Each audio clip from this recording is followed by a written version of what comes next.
This is the Unbreakable Golfers podcast, where we're shining a light on your pain and weakness and how it is affecting your positions, your power and your performance on the golf course.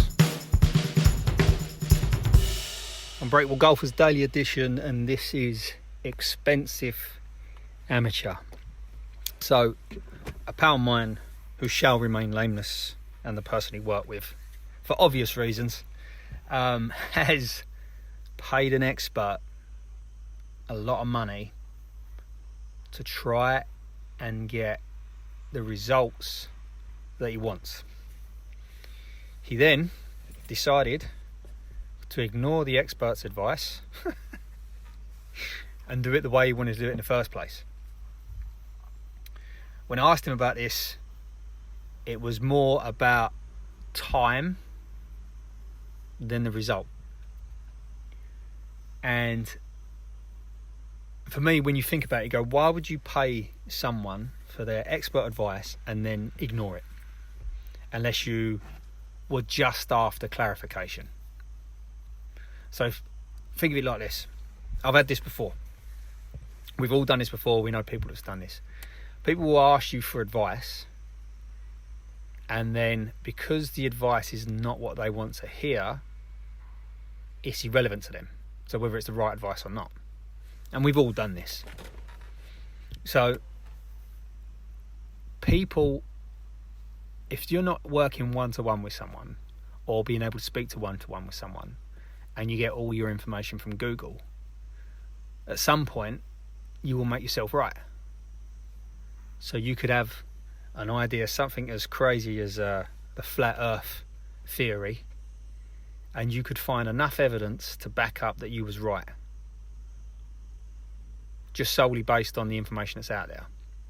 Whereas if you physically have to work with someone, whether it be a consultant, a coach, a program in particular, you're submitting to their frame of influence about them being an expert in the field that they're talking about. Now, most people will just ignore the expert. They will spend the time trying to make themselves right. However, there are a select few that are really just hoping that an expert opinion will agree with their opinion, and that's what they're after. If you're looking for someone to validate what you think is right, rather than trying to find out what is right and best, you're going to be spinning your wheels forever. I've done this, you've done this, people we know we've done this.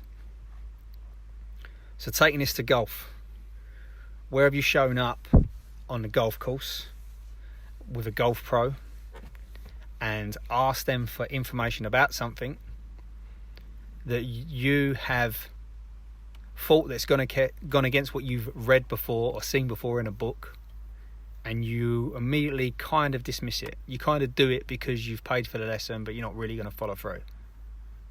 In fitness, how many times have you looked at a diet that you think is the business, and then you hire a coach or a trainer or you buy a program and it doesn't fit with the diet that you've got in your mind of what you think is the business, in which case you no longer submit to that frame and you don't do the work required to get a result.